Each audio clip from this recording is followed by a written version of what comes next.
Not yeah. whatever. fun, cheery conversations in the pre-show. Ooh, yes, always. But yeah, we are live, and We are. Mark. Even though there are only two of us right now, but we are still that still qualifies as us being Earth's mightiest critics. And what? Why is my okay there? I'm sorry. My my second laptop was playing us talking, and that was really annoying. So yeah, here we are, and it's you and me tonight. We're going to be talking about Robert Zemeckis' live-action Pinocchio. Did you ever think that we'd be in this spot? I totally forgot that Robert Zemeckis did this. In all honesty, I when I saw the trailers, I had kind of high hopes. Not high hopes, but I had That's the wrong movie, though. That's right. No, that's Hi Ho. That's wait. That's two different movies. Anyway, depending on the rating and what you Google search. Whoa. But no. When I saw the trailer, I was hesitant because, in general, these Disney live action, some of them are almost all CGI, but these live action reimaginings, they're kind of hit or miss with me. Some of them I really enjoy. I think, hey, were a lot of fun. I find usually most of them entertaining. When I saw the trailer for this, it had my curiosity peaked. I'm like, okay, how are they going to do this? And Tom Hanks is attached to it. So I'm like, okay, sure. It's Hanks, and I totally forgot it was Zemeckis, but it's just like, okay, you know what? Yeah, I'm going to watch it. I'm kind of hopeful. I'm looking a little bit more forward to Del Toro's, but, yeah, so then I watched it and I'm like, even for young audiences, I'm like, there's some things that translate well to live action. In fact, the live action Cinderella was far better than I thought it was going to be. It's that's still the high watermark for me. Kenneth Branagh's film, and it's incredibly that was 7 years ago. That I'll say that movie is a flat out masterpiece, but it was also, early enough on in the remake trend that I think, like, if it were to come out today, even if it would, well, I don't even know if it would be the same movie, but if they were to announce, hey, it's a live action Cinderella, I probably would have noped out on it in principle. Yeah, I don't know. My wife and I, we went to see that. I even enjoyed. I know some people panned it and felt whatever. I enjoyed Aladdin for the most part. In fact, the part that I didn't care for Aladdin was the part where they added a new musical number because it felt like shoehorned in. I'm like, well, okay. I'm like, okay, you've got me. You're doing well. Will Smith is the genie. Okay, you know what? I'm rolling with this. I'm into it. The production and everything is decent. And then they threw in a new musical number. And I'm just like, this doesn't fit, and that's where I was with Pinocchio and it's not me being a diehard fan because I'm not a diehard fan of Pinocchio. Don't get me wrong, I love my early Disney animated films. Okay. I'm waiting for, if you guys are going to do this, give me my Robin Hood. But anyway, yeah. Well, we got a taste of the CG animated foxes in this movie. See, but I don't know if that's legit because it's like this film starts out with the heart and even some emotion of the original, where we're first being introduced to Geppetto and he's making and Jiminy Cricket. At the beginning, there's at least a little bit of emotional stuff going on, and Hanks is actually into it. Maybe this was the first scenes they shot. I don't know. It felt like it, and we're gonna pull over here. I want to get into this whole thing, but there's a couple of bits of business I want to cover. First, I am Ian Simmons of Kicking the Seat. There's only two of us, so Wishmaster Mark Krawcheck of the Spoiler Room and Special Mark Productions. We were actually on your live stream last night for the Spoiler Room talking about the wonderful film from 1967 called Torture Garden. It's sort of a almost in line with the Hammer films of the period, so check that out and the discussion.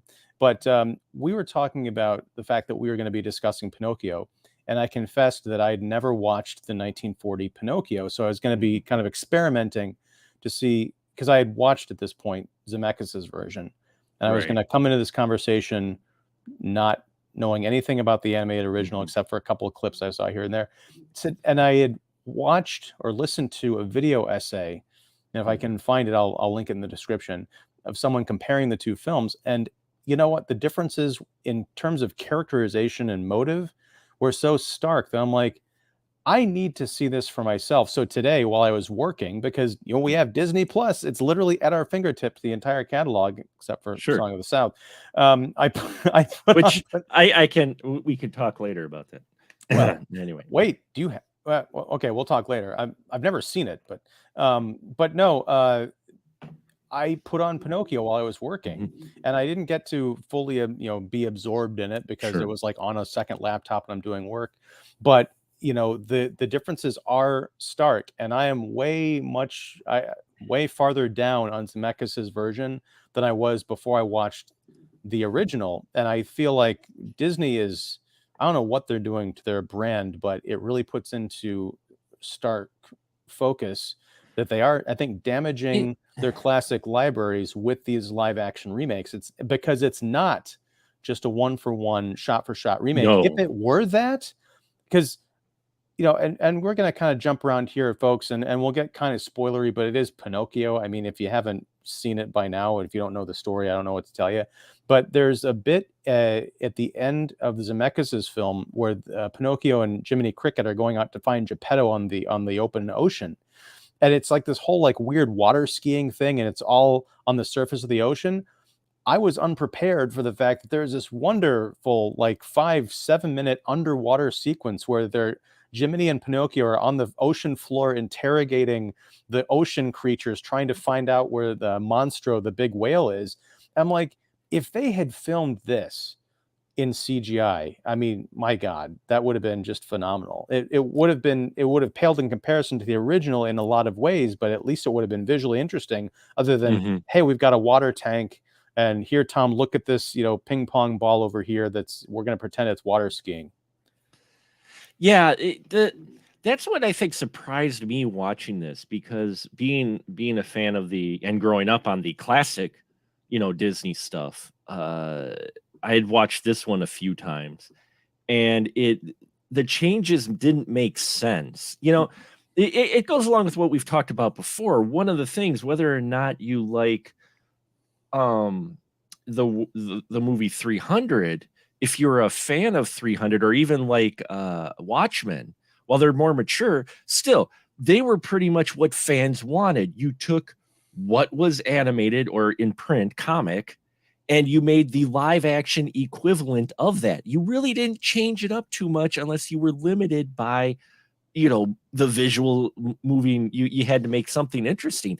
And in here, Pinocchio's story, the original one, is a straightforward, touching story that you really didn't need to dress up too much, even though you're doing the live action thing. I mean, and like I said, in the beginning, I had hopes because you had Hanks doing some touching Geppetto thing. He has a son. He's making the wooden doll. We've got Jiminy Cricket, who feels like Jiminy Cricket. CGI is looking really good. And then it's like, from the point where Pinocchio gets his strings cut, it also cuts any emotional feeling you have for the rest of the film, because it becomes this really kind of surreal, hey, we want to give it a modern take, and we're taking these things that worked just fine either when it first came out or today, and we're going to change it up. All the stuff is so overblown. It's like the whale thing. In the movie, the original movie, there is and Ian said we're going to jump around, and I apologize, folks, but the whale scene, Geppetto was in the belly of the whale, which looked more like a regular whale, not some mutant catfish. Well, when I watched the Zemeckis version, I was like, I'm pretty sure I've seen at least images of the whale from the 40s. I don't remember it having tentacles. What is this Kraken bullshit? It's got Kraken tentacles and all this. But Geppetto had actually been, there's some time from when he went to Pinocchio finds him in the whale. there's a span of time. Geppetto had been in there for not just a day, because this whole thing takes part in like the span of a couple of days, whereas in the original movie it was longer. And Geppetto, along with, you know, his cat and his fish, had been in the belly of the whale for a while, so he's kind of down, and it's a really moving moment in the original. And in here, it's just a rushed through CGI fest to where they must have shot pickups and Tom Hanks forgot his accent, because he literally loses his accent while in the whale. Well, no, his accent was off and on during the entire thing, and that was one of the I was almost gaslighting myself watching the Zemeckis version before the 40 version, because I was like, okay, I don't really remember what Geppetto was supposed to sound like, so maybe he did just have a light dusting of, you know, Bone Italia or something. But no, it was infrequent. You know, the opening scene in his workshop, first of all, the original Geppetto, or at least from the 1940, because this is actually based on a book from like forever, even earlier, 1800s, right?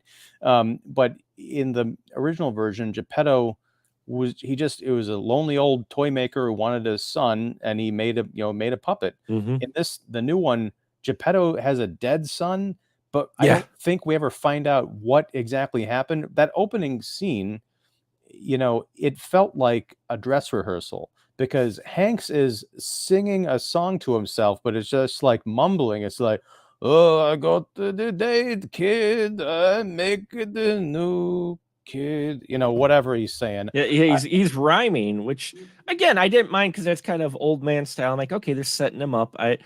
For me, I was like, that's kind of touchy, you know. They're not pushing Hanks too far to sing too much. Yeah, why would you want to do that in a movie that's having music? I mean, it's just for a movie that's going to have music, and a movie that's a remake of something that has such iconic music, it was the most dead opening musical number I can recall.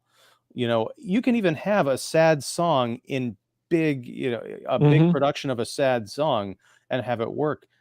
I was just confused. I'm like, I don't know if he's actually singing a song or if he's just kind of like humming to himself.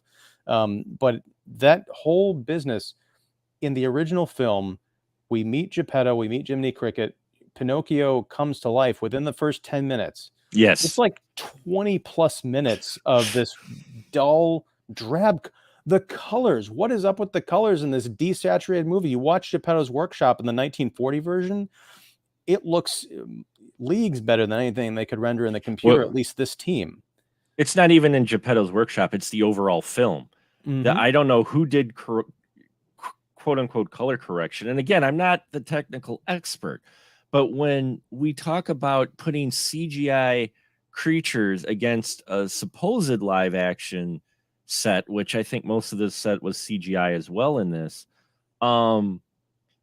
you shouldn't have them blend so much in so that you can't even see them. When we get to the wolf and Scraggs pairing, you know, the fox and the cat who convinced Pinocchio to break away from school, there are literal shots, wide shots, to where you can't see them.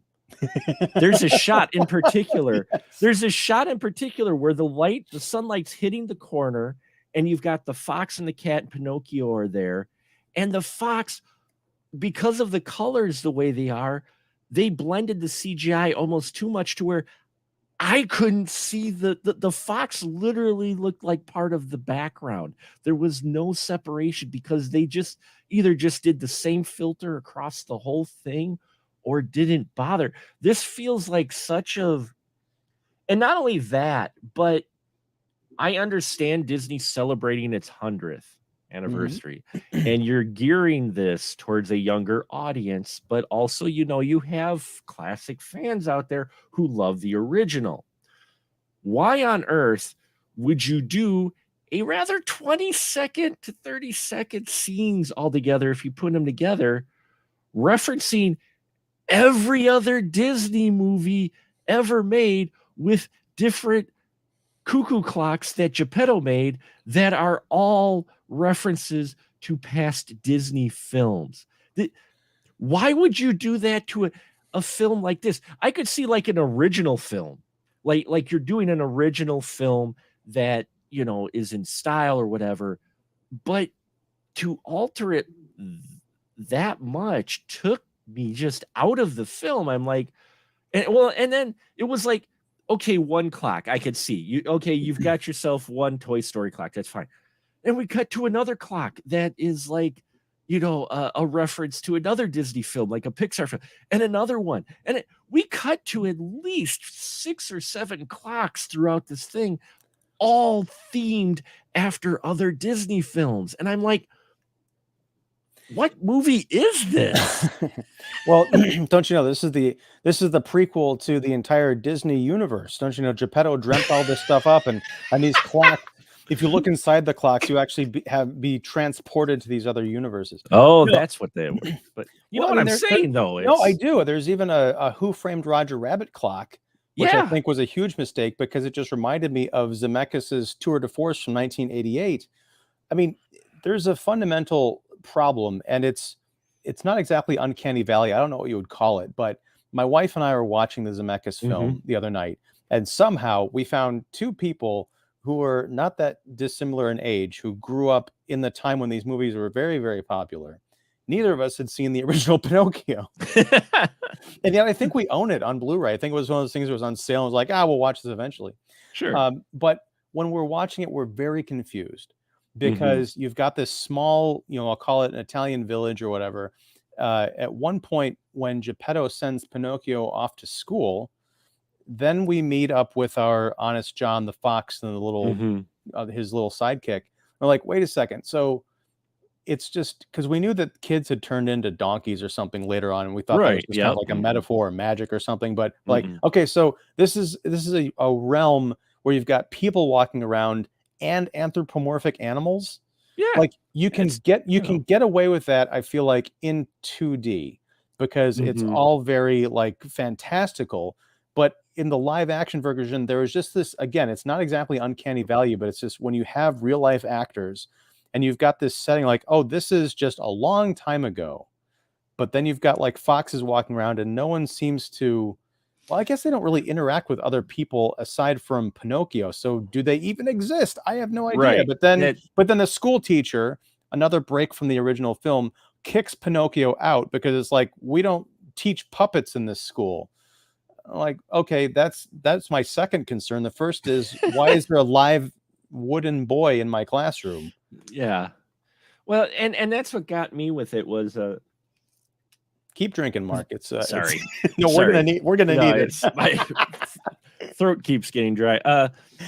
You know, again, started out, it caught me, and then it just spirals when we get into the actual Pinocchio parts, because the scope that they decide to do with this film, and I understand they wanted to try to do, I guess, make change up, but you're right. In the original version, everything was small, European. It was set in an older time, so you know there's quite a distance between towns, so each town's a little of its own microcosm. But there's very few people that Pinocchio interacts with outside of the fantasticals, which again alludes to possibly that a lot of it may have been in Pinocchio's, you know, head, or some of it happened, but some of it was, you know, that you can look at in the 40s version. In this, you have so many of the humans acknowledging Pinocchio that he's live, you know, and like you said, you have the creatures interacting with people, and everything is just blown up into a bigger scale. Pinocchio never makes it to school in the original because Honest John stops him ahead of time.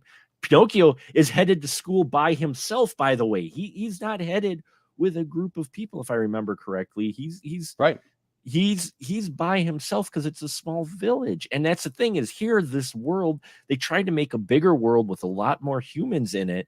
Unfortunately, when you do that, it takes away the stuff with the anthropomorphic animals in that, and a little bit of the magic style. The whole thing, they do the thing with the turning into the donkeys so much better in the original. And this isn't a get off my lawn moment. This is a simple fact. Than they do in the live action. It's crazy because in the live action, they felt the need to put in shadow monsters The shadow In monsters. The shadow monsters were in the 1940 version. I didn't even remember the shadow monsters in the 1940 version, but and that's that they're not as prominent right as they are in the remake.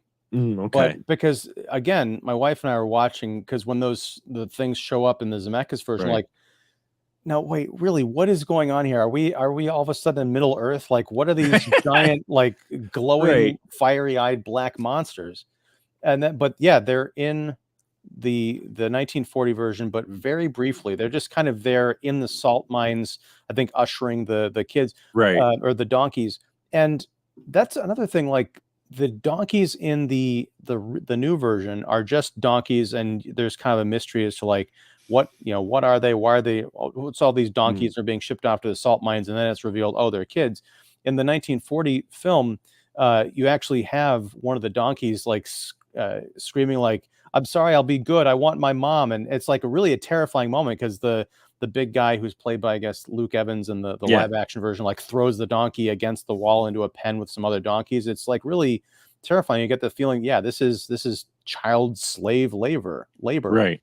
One second, I want to pull over just for a second. Yeah. We got a comment earlier on from Petty. It's Petty. Hey, Petty. So glad to see you, Petty. Yes.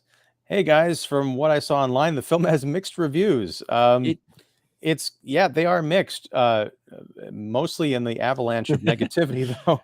And I hate, and Ian, I'm more usually try to be a positive guy in films, but this one made it a challenge, because you just might get to certain parts where you're like, okay, this is kind of cool, and then they just totally muck it up, like the whole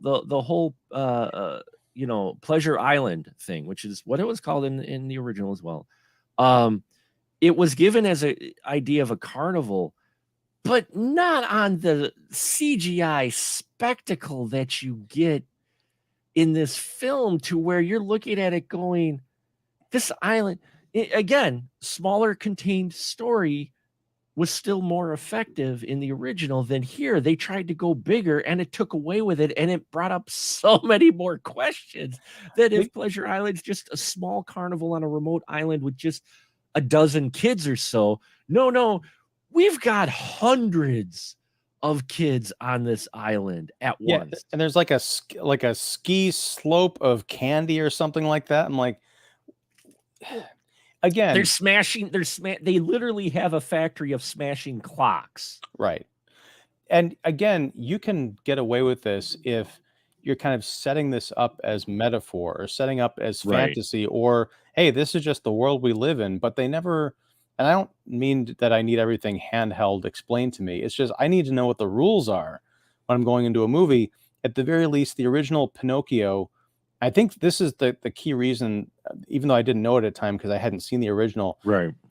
The Pinocchio, the main character of this movie, he just seems kind of aimless. And as I mentioned in the video essay that I listened to, the person made the observation that Pinocchio doesn't have a moral compass. He basically just does whatever the last person he talked to said he should do. Right. Which is not the point of the 1940 version, which is the blue fairy comes and grants him, sentience, but he appoints Jiminy Cricket his conscience. And so it's the whole journey of, like, Pinocchio has to do the right thing in order to become a real human boy. And when he doesn't, his nose grows and everything.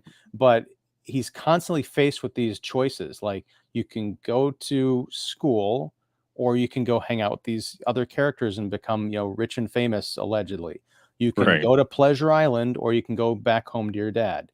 And it's not until the very end when he makes kind of a selfless decision that he earns the right to be a real little boy. And even this movie, they throw in this bullcrap ending of, like, well, the legends never really specified whether or not he became a real boy or not, even though there's a quick shot of, like, you can see his knees, like, going from the jointed thing to, like, smooth skin. I'm like, just pick a lane, Disney.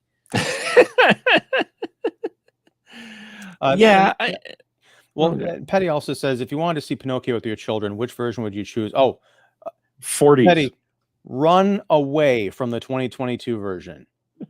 Watch the 1940 version with your kids, And then if you have to, watch the 2022 just to compare and contrast, because that's fascinating, the differences. But as a family adventure, I think the 1940 would hold up as much as if it were released in 2022. The Pinocchio of 1940, and folks, you just can't help but compare it with these two, and especially, like you said, the drastic difference. And I think at the core for me, that was the real problem, is the actual main character. And it's no slight on a voice actor. I understand they wanted to get the voice. It's just the way Pinocchio is handled in the newer version. In the other one, he felt more like a kid who was trying to learn right and wrong. He felt like the way he's written, I think it's like you said, pardon my term, vapid. This isn't even a kid. This is just like I felt the Pinocchio in the 2022 version was Pinocchio was a kid written by someone who had never been with a kid outside of at a birthday party. No, excellent observation. And there's just a lot more business in the 1940 version, because I think it was such a showcase of animation and what they could do with characters and humans, with hand-drawn, cell-painted animation. They're really showing it off. So you really did get that feel of a kid playing, a kid in danger, a kid afraid, like when he's banging against the cage that he's trapped in. You get a more of a sense of the whole wide range of emotions with Pinocchio. Here, it's just like he's reacting to everything, but he's not kind of proactive. So I don't know what his journey is in this movie. I don't know either, and it's bad because they add some really interesting elements. They just don't handle them very well. There's the introduction where they give more of a role to a female puppet and the puppeteer. There's an interesting story there. I was more interested in her story than Pinocchio, in all honesty. At least compared to the two, if I were going to watch it, I'd rather watch and see how that played out. But they handled it. It's like the problem with doing these older cartoons is that, and it's again, I really hate sounding like that guy, but it's a simple fact of they did not handle animated films with kid gloves, so to speak, in the early days of Disney.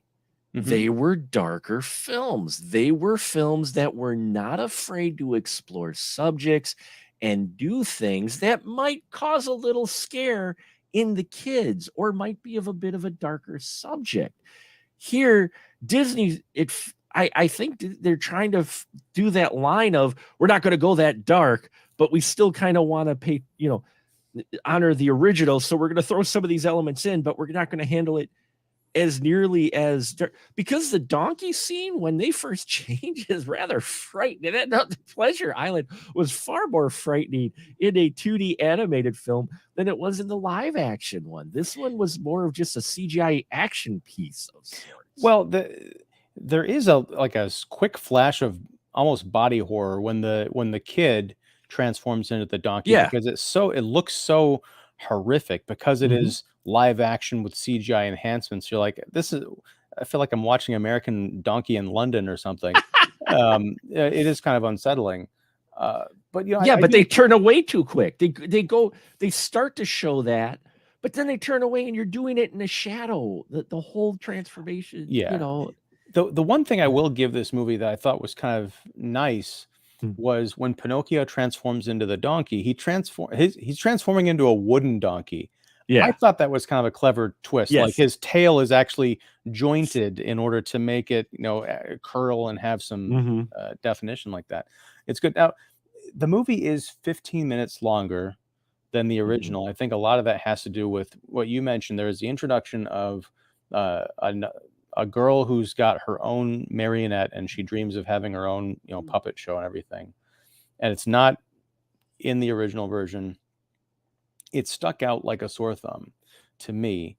And I hate to say it, but it just, again, with a lot of the modern Disney remakes, because there are mandates in studios now, it did feel to me like a box checking exercise. She's a girl of color.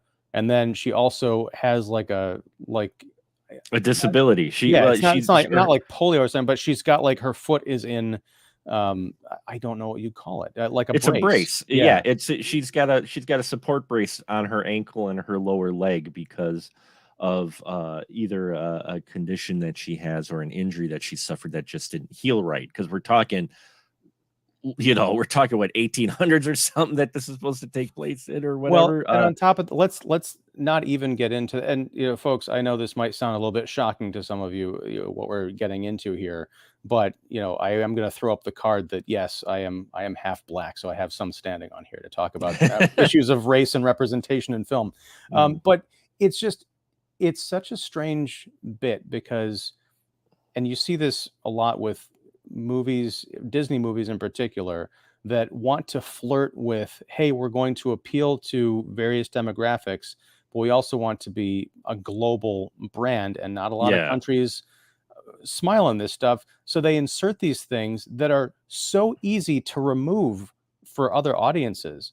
Like, you could take out the entire subplot of this girl and her marionette, which I'm with you, man. If they had done like Pinocchio and it's just a straight remake of Pinocchio up to that point, but then they go off in an entirely different direction and tell a new story with these same characters, I don't care about the race and disability thing. I think that would have been fascinating, and certainly not boring. But as it stands, it literally is, hey, look what we're doing to appeal to certain audiences, but we're also going to take that out if there are other audiences with power, influence, and money that would not smile on this kind of thing. It's kind of offensive to me. It's the same thing with Aladdin, with the live action Aladdin. I am, me personally as a viewer in that, I'll all for having the strong female characters represented and that.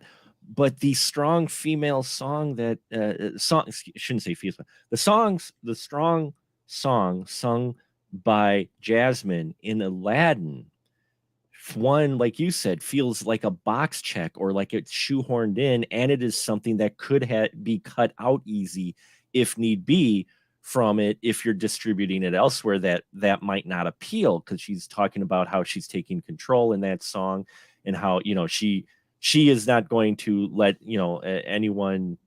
It's a great song, it's a great bit. It just felt forced into this story, and it was something that could be easily removed. Now that you mentioned it, and this, it's also I had many problems with Aladdin. I did not appreciate it to the degree that you did, but at the end of that movie, they also, and I don't know if they could even cut this out because it is the end of the movie, but Jasmine is essentially handed the keys to the kingdom and appointed ruler by her dad. I'm like, right. No, I understand this is like a fantasy land and everything, but given the time and the area that we're talking about, there would probably have been an uprising if someone had attempted that. I'm not saying that that's right. I'm just saying they fiddle around with history and all this stuff, and with the badge of like, oh, it's fantasy, and why do you have a problem with this historical fantasy? I'm like, well, it's just off-putting and weird, because you are messing with established films, doing remakes, but then inserting stuff that go in and make an original picture depicting the world that you want to portray, and I'll show up for it. Just don't try and tell me that in an 18th or 19th century remote Italian village, you've got all the colors of the rainbow going to the same school together. Well, I mean, then you might have, that again didn't stand out for me too much, and it wasn't even so much race and gender thing. It was just narrative wise. A lot of these things narrative wise, like the Aladdin thing, there's been some other things too over the years where they've done a remake and they've changed something to try to be either more trendy or try to bring it up to a modern representation or whatever. And unfortunately, you're doing it to a story where that wasn't in there.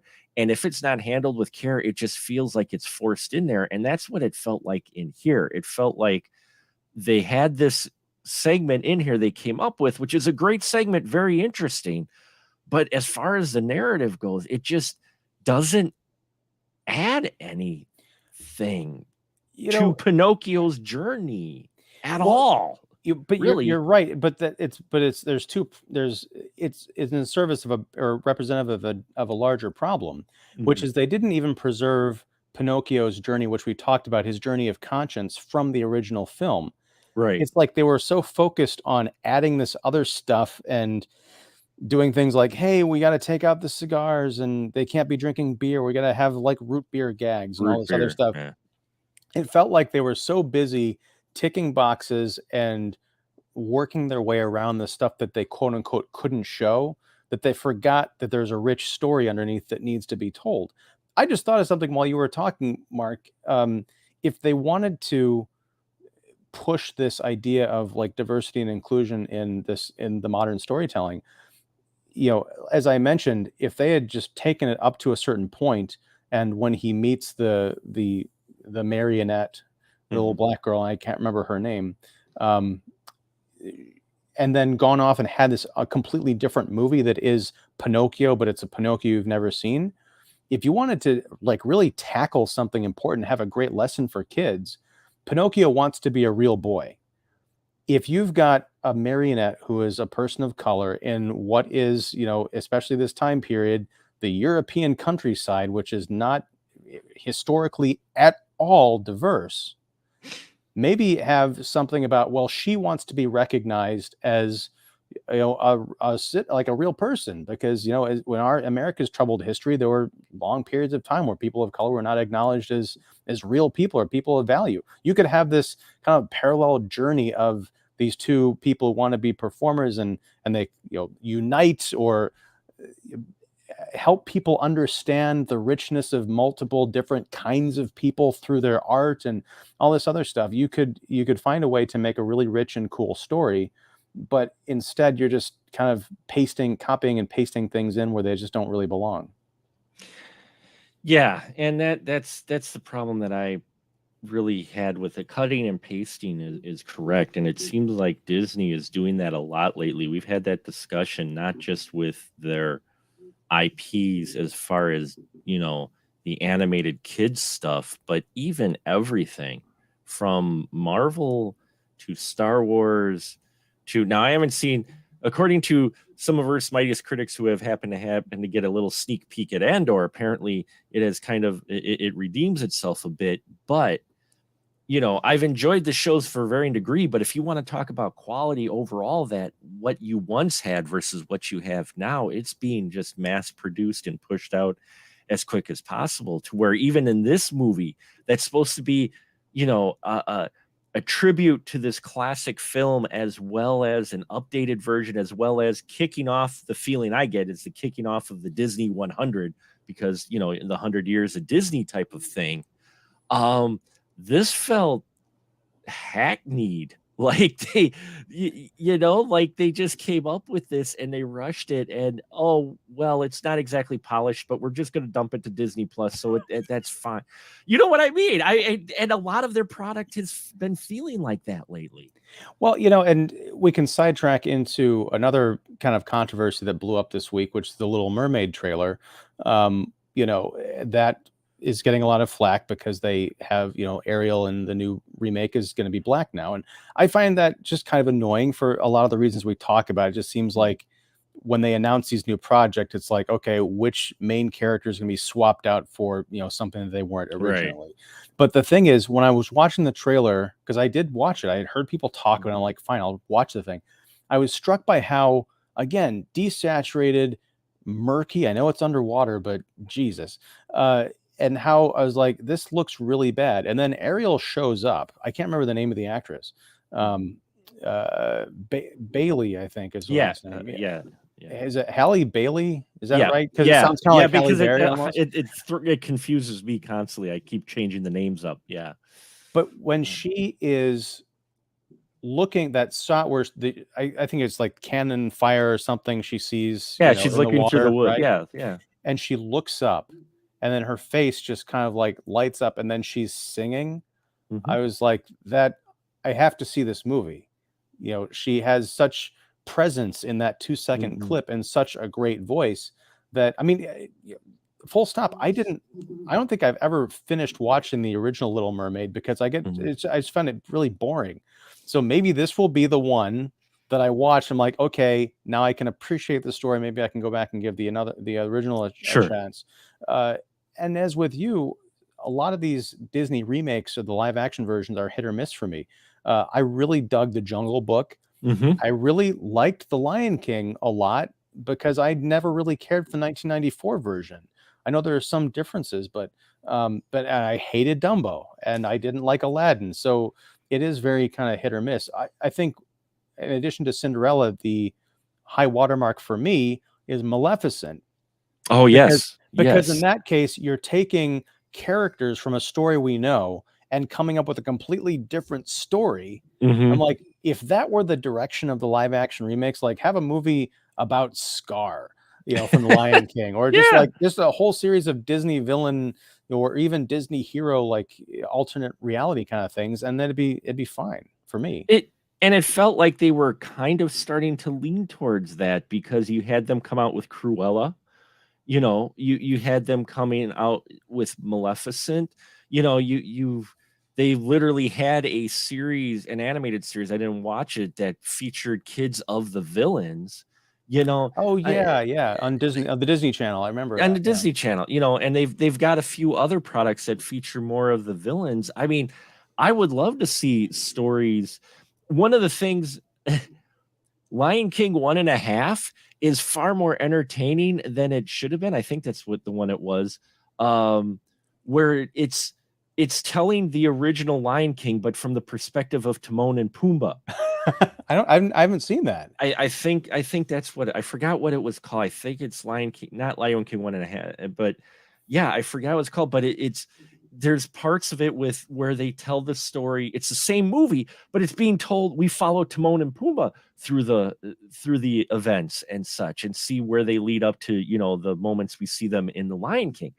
And stuff like that. If you're gonna do these things, and Maleficent is a prime example. I loved Maleficent. I even enjoyed the sequel, because again, like you said, it's a classic story with all these characters we're familiar with from a different angle, a different perspective, a different character who, was just one note in the original, and here we get it more fleshed out. Maleficent is by far one of the darkest movies to come out from Disney in recent years. If you look at the themes they actually have, the underlying subtext of Maleficent, as an adult, you're just going, whoa. He takes her wings after spending a night with her, and it's like, okay, the kids are like, oh, what happened to Maleficent? You're like, that was still like a PG movie, right? I mean, I remember PG-13. I think. Was it PG-13? It might have been PG. Because I remember it was I don't think it matters because it was such a massive hit. That was a movie that came out of nowhere, and it was like #1 forever. And it was one of those where when people heard about it, they were like, "Oh, that's going to be crap," and suddenly, oh, right. All right. So Petty also has Ian. Why are you doing this to yourself? It shows you have suffered a lot watching this movie. If you are expiating guilt through suffering, I recommend you watch The Twerking She-Hulk. Petty, as our Argentinian super fan, you know that I can't watch The Twerking She-Hulk because I'm on a comic book movie moratorium. You are missing the best things in life, not seeing Twerking She-Hulk. And I've seen people talk about it, and I've seen the stills, but I just haven't really experienced her twerking with Megan the Stallion. The Stallion. Yes, yeah. It's a friendly joke. Yes, of course, Betty. I was wrong. Maleficent was PG, surprisingly, considering the themes that are in it. That's surprising that it was PG. Yeah, you just think about. I feel bad for Robert Zemeckis. Was it you or someone was telling me a story about they knew someone who ran into Robert Zemeckis in a bar in like the early to mid 80s. And I guess he had fallen on some hard times, like he had a flop or two. Yeah. And he was like, I don't know if I'm going to make it in this business. I got this movie coming out and who knows what it's going to do. And that movie was Back to the Future. But you've got Back to the Future, Who Framed Roger Rabbit, Forrest Gump, even the I can't remember the remake of Man on Wire Yeah, or the dramatization with Joseph Gordon-Levitt, who plays Jiminy Cricket in right. this movie. Those were theatrical, cinematic, like rich experiences. This movie, unfortunately, it could have been directed by anybody, and it really shows, as you were mentioning, this is a Disney Plus movie. There's no way this would have worked in Oh, a theater, but it feels like, I don't know if it was a COVID thing or whatever, because it's like Tom Hanks in Pinocchio, the movie that almost pretty much helped start it all for Disney, and they're dumping it on cable.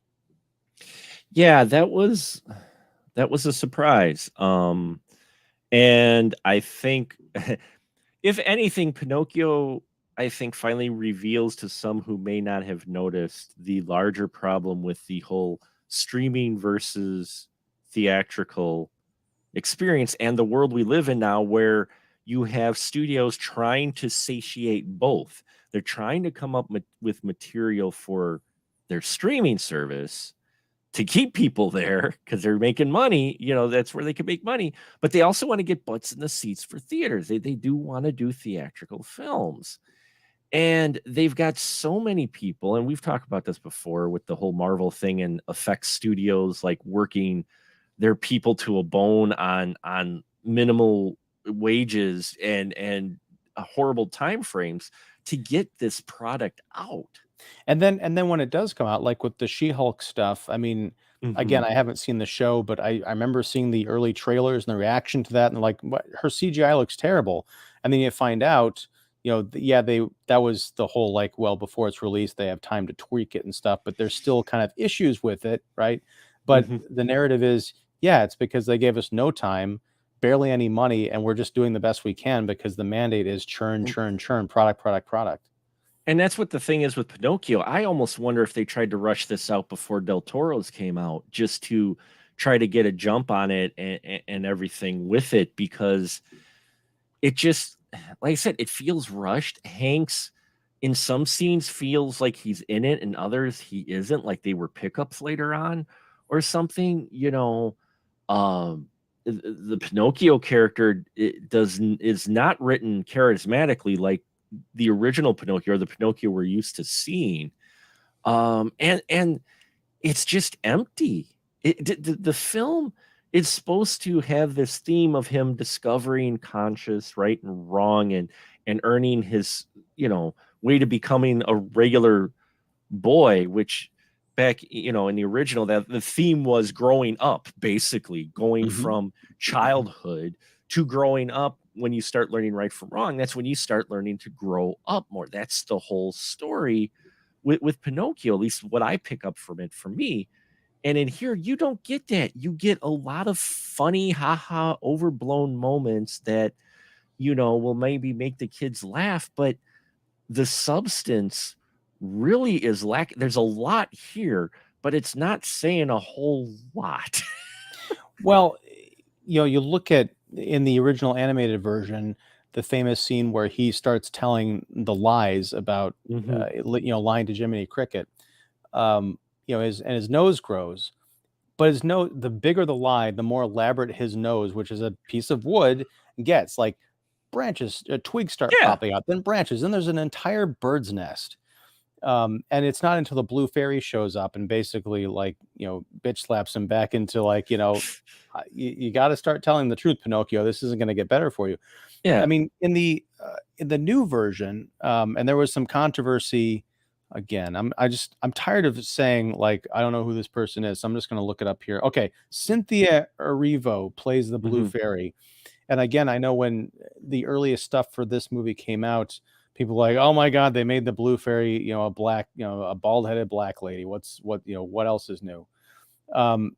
But I don't think she is as enchanting as the blue fairy from the original, but that's partially because the blue fairy from the original is more of a character. She shows up 3 times during the film, whereas in Zemeckis' version, I think to the movie's detriment, she shows up just that one time to bring him to life.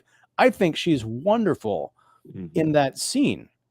She looks great. She's got a really lovely voice and just that kind of star presence that, when I finished watching the 1940 version, I'm like, why couldn't they just bring her back for the requisite scenes, even if they just recreate them. I'd love to see her take on Right. those moments. Yeah, no, I was the same way. I was expecting to see more, especially with how the film was promoted, and even some of the write-ups you saw, coming out and that about the Blue Fairy and the changes, and they got, this very talented actress, wonderful singing voice, and she's gonna be the Blue Fairy. And everybody was like, oh, because those who knew her other works, they're like very excited for it, and she gets the one scene, and that's it. And I'm like, Blue Fairy shows up more than that when I'm watching this. I'd rather have that than a overblown extended musical scene on Pleasure Island with people popping up out of root beers that looked like something like Robert Zemeckis took the main musical number from the Polar Express and just redressed it. Oh God, I forgot he did the Polar Express too. He did the Yeah. Polar Express. And what people threw off with that was the Uncanny Valley. And in here, I think you might even get a little bit of that with Pinocchio and Uncanny Valley, because again, this kind of leads to some things just don't translate well into live action versus animated. Just mentally, as far as consuming it. And I think part of that is with Pinocchio as well, is he's so much close to being a human that it could throw some people off as well. Yeah, at least, I don't know. This film feels like it's a Cliff's Notes of the original, or like a fan film. It feels like fanfic for Pinocchio almost. It does. And without that central journey, the whole like story of conscience, and the Blue Fairy is important to that because she pops up as, she gives him the assignment, like what he needs to do. She pops in to say, you're failing at this assignment. And at the end, she pops in to say, you passed, and gives him Right. the ultimate gift. At the end of this movie, because there's that ambiguity about like, well, did he or didn't he? The message doesn't seem to be anything about conscience or learning to grow as a person, in order to experience the wonders of being a human being. It's almost this half-assed like trans allegory where he's like, it doesn't matter what my body says, I believe that I'm a real boy. And then the narrator is like, and that's good enough for us. I'm like, I don't know what you're doing there. I feel like, again, it feels like half a message of some kind, or maybe it doesn't mean anything. Maybe it's just one of those like, little seeds to plant to make some people happy and other people furious. It could be seeds to plant. It looks like now that you're mentioning it, when you're talking about it, just had a thought about it as well. It's almost as if the theme, where it starts off with a theme of him and being a journey of doing right and wrong, it like morphs into this journey of relationship between kid and parent, more so than his right and wrong. The way it ends too, even, it's like, and it's like, you're like, they touch on things, but it's just not. Kids deserve better. Kids deserve better writing. This is written for not even lowest bar. They are not giving kids credit with the way this is written. This is them not giving children credit to be able to handle or think through some things that, like I mentioned, the earlier works of Disney did. They wrote. The reason those movies are classics and they still appeal to adults as well as kids is because they didn't just write them to appeal to the youngest demographic or whatever. They're writing stories. They are for a younger audience, but they're writing stories that still have mature themes to them. They're just done in a skillfully crafted way towards young, or teaching a lesson that way. But they didn't dumb it down in this one. It felt like they so dumbed things down for them to such the lowest commercial denominator. Well, it's partially that, but it's also, the 1940 Pinocchio movie is, from a storytelling perspective, pretty much perfection. I almost feel like it's that mandate of like, what are we going to hire a screenwriter for? you could literally just take the script from 1940 and give it to the animators and to Tom Hanks for direction or whatever, Zemeckis, and just say, here, we're just going to shoot this. Where you've got to have someone like kind of, an exec, almost that cliche of the executive having to earn their pay by saying, well, let's change this. What if we explored this theme and all that stuff? Like, no, because the 2022 version, kind of getting back to Petty's earlier question, I don't think this movie's for kids. I think it's too drab. I think it's too dull. It's too all over the place narratively. I have a feeling, especially with Disney Plus, it's gonna be something like the parents put it on so they can go do dishes while the kids sit in the living room and half watch it and half play with Legos, or it's going to take them like 20 times to get through it because the kids are gonna be like, this is boring. Let's put on Paw Patrol. It's not this. I don't think this is a kids movie, whereas I think 1940 is the ultimate kids movie. Well, yeah, but again, it's not written down dumb like for kids either. It's written for kids with the thought that kids they're going to be able to follow what's going on, and handle the adventure and the scary stuff. I mean, I wouldn't show the original Pinocchio necessarily to my 3-year-old. No, but 5 or 6, maybe with some conversations, maybe some hand holding, like literal hand holding, because there is some darker stuff in there. But yeah, it's a magical formula that has just been lost, even though it is still Disney. That's why I have hope for Guillermo del Toro's version. I haven't seen the trailer. I've just seen like some stills. I know like he looks like the Pinocchio in there looks like he's just made out of like unfinished wood. And that's intriguing. And I love when he goes off into fantasy, it feels like he's the torchbearer of, modern Disney, even though he's not Disney. Well, I wonder if he makes it more of an imperfect puppet in his image to get away from the uncanny valley, which is what you have going on. You definitely have some of that going on with the 2022 Pinocchio. There's just no getting around it. You have some of that with the way they did the art for it, because in the original he looked very similar to a boy, but on a 2D it's far more visually acceptable than in a 3D because your brain is trying to correct things. Well, it's also like, I don't know exactly how to solve for this problem, but when I saw that Pinocchio in this live action version of Pinocchio looks like a CG 3D rendered version of the 2D Pinocchio, it just looked like I was watching a stuffy that I could buy in the Disney store. Like, it is just the cartoon translated into interacting with real people. And I don't know, that's why I think the Del Toro route is smarter, because you're taking something so kind of alien that it looks like it could have been made. This Pinocchio looks like it was drawn. Which is, I don't know if I'm articulating myself very well, but it's strange. Now let's get to Petty. We'll do one last comment, and then we're going to get out of here, because I think we've given more attention to Pinocchio than it probably deserves. But Petty says, I don't quite understand what's up with Disney. The decisions recently made regarding the released films correspond to a political agenda or a wild business strategy. What do you think? That's probably an entire episode unto itself, Petty. But we kind of touched on that, in terms of, different markets they're trying to appeal to, different demographics, different, political movements. Things are just kind of all over the place. So I think they're going where the money is, or where they think the money is. It's Disney. I would not say agenda. I would not give Disney political agenda.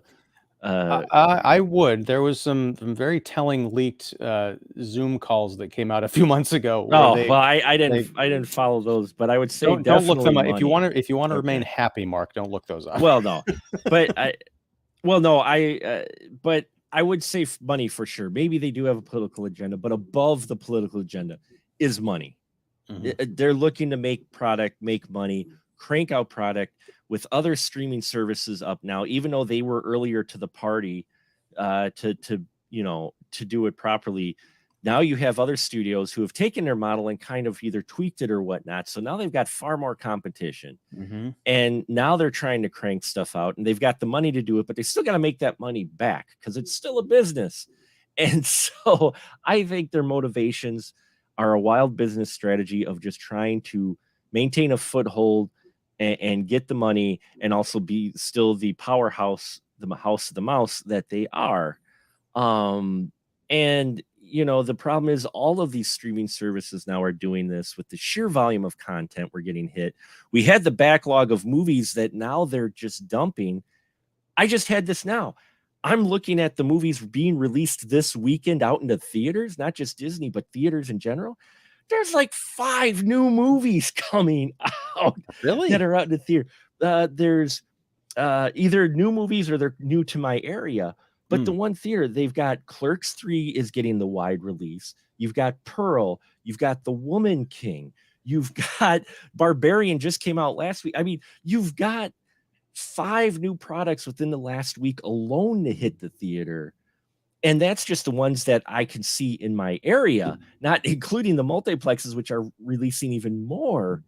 It's like, and it's odd because you're mentioning those movies. Those are primarily like genre films, or at least kind of like genre geek adjacent. There's not, what is there out there that families can go see?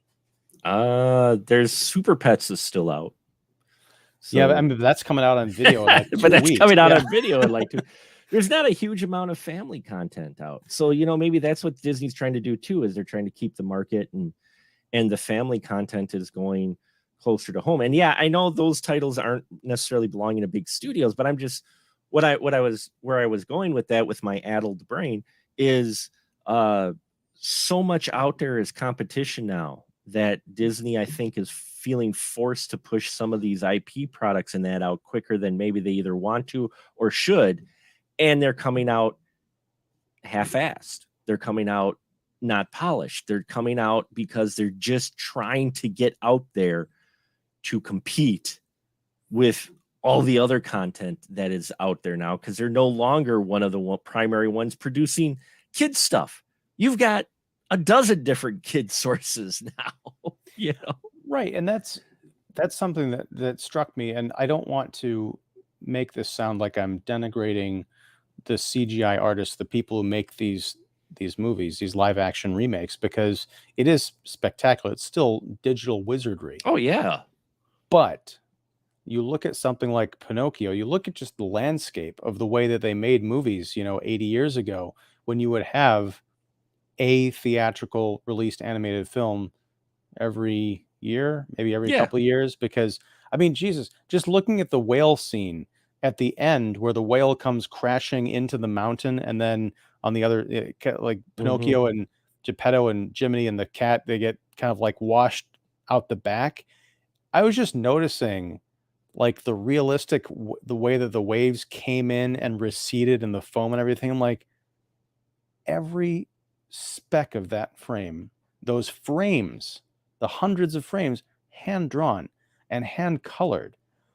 Now, again, we see that same sequence in the live action version, but there wasn't someone going and hand placing all of those pixels and painting every detail in.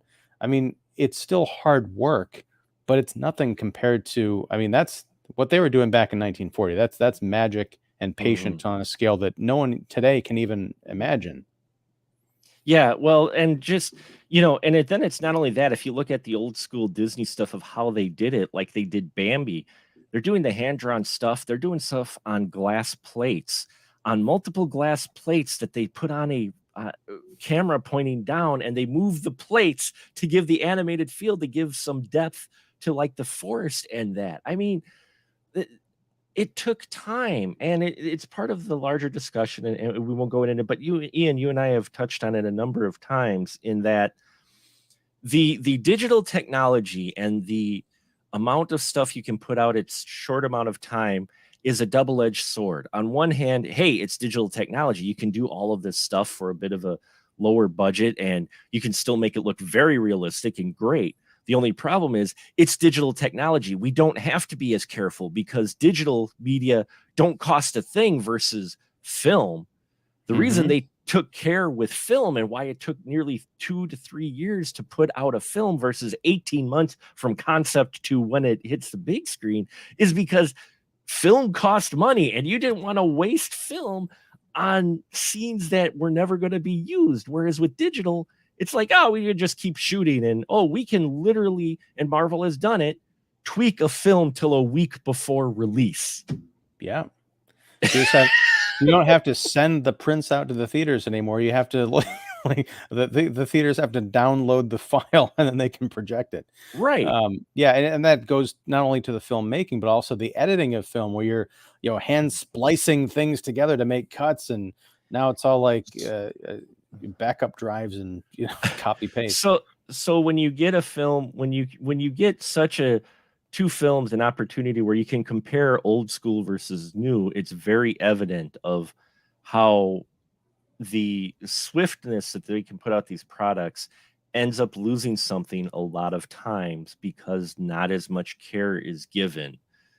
And it's just the nature of the beast. I understand, but at the same time, it's why you get some people who really love the older films and look at the new films as, just talking about them as crap. I wouldn't necessarily call new films crap, but for films like this, they should take time, especially animated films. Animated films should take time. You should not be trying to mass produce anything. Roger Rabbit, the reason it was huge was a feat of technical amazement of what they were doing at the time that film came out. They came up with new ways, but of course they're still shot that on film too. And they had some CGI in it as well, but it was just handled so much better.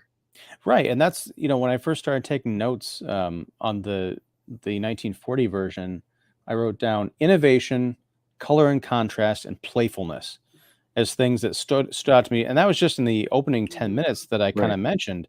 I'm like, you've got all of that. The innovation portion of it. In 1940, like, I'm looking at the Blue Fairy when she shows up and she's translucent.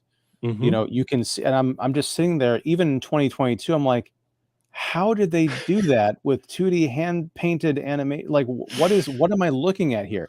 Now, Cynthia Erivo in Zemeckis' version, she's also translucent.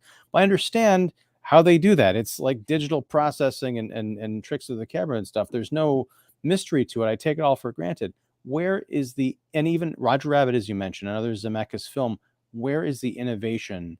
I feel like if you're going to do something like this, I know it's asking a lot for all the reasons we've discussed, budget and time and expectations, but I want to see some magic. I want to see something that I can't explain, that I would have to rush out and get a Cinefantastique to read about. Yes. And be like, how did I see what I just saw? Freaking Starlog, or watching Entertainment Tonight or something for that behind the scenes 3-minute segment at the end after you get through all the fluff and gossip. Right. Instead of final. Yeah, they did it in the computer. Yeah. Let's move on. All right. One last comment, and then we're going to go. All right. Eddie says, but the LGBT plus community doesn't support his movies either, because lately all of them are a flop. So who are the movies for? I assume when you say his movies, you're talking about Disney, like the enterprise, the company. I don't know. And again, that's probably a larger discussion. I mean, there are certainly movies that do better than others. But yeah, this is probably a conversation that can't be had with any kind of certainty for another 10 years, because we're also talking about, we're talking politics. We're also talking COVID. And I know we're moving out of that now, but like, what does a flop mean? Is there any way to tell how Black Widow would have done this summer as opposed to last summer? Yeah. I have no idea. But yeah, so that's I think that's a pretty good place to leave it. Mark, thanks so much for coming and hanging out and talking both Pinocchios. This is a lot of fun. I'm glad I watched the original. I'm glad you did too. Because there were a few things. It's been a while since I watched it that I forgot about, but I was happy to be on here. I try not to pan movies, but this was a movie that was definitely a challenge of me watching it going, I really tried to find some real positive things, and it was a challenge. And when it's a challenge like that, when I think it's a challenge like that, they've missed something, missed a step. So when they've lost Mark, they've lost the plot. Yes. Okay, so sorry, 1 second. Petty says, it's always a pleasure to see you guys. I send a big hug to both of you. Until next time, hugs all around, Petty. And I also want to just say as a sign off here, last week's live stream, we were talking about RRR. That's the biggest live stream we've ever done. And Mark, I'm glad you were a part of that too. Today we just crossed 8,000 views on that video. Oh yeah, which is insane to me. So Congrats. I am. Awesome. Thank you. I'm going to be at some point soon launching another series talking about Indian film. I'm thinking about, because for October I want to do exclusively horror films. I know we were talking like action and stuff for RRR, but if you're watching this and you have a favorite Indian horror film that you can recommend, drop it in the comments, because I want to take it. I also have an overdue don't read the comments specifically for RRR, which I put off because I keep getting comments on that video, and a lot of them are suggestions for films to talk about on that forthcoming series. So look for that soon. I've got one for you called Hiss. There you go. If you're looking for horror, yes. Is it a giant snake movie? It's about a goddess, a snake goddess. So she shows up, and there's a dancing number. It's a horror movie that has a dancing number in it. When did it come out? This was 2011. Ooh. All right. So Hiss, I'm putting that on the list. Your Hiss is on my list, as the song said. But yeah, other folks out there, if you've got some suggestions, put them down in the comments. What did you think of Pinocchio? What do you think of the 1940 Pinocchio? Tell us about it. If you like this live stream, please give it a like and a thumbs up. I guess it's the same thing. Please feel to subscribe to the channel. Subscribe to Mark's channel and all of Earth's Mightiest Critics. Their information is down below in the description. Thank you very much. I wished upon a star. My dream came true because I talked about Pinocchio with Mark. And I love you, man. Thank you. And yeah, always a pleasure. Later. All right. I'm going to try and end this gracefully. No, still not. Okay. End broadcast. And now let's try this.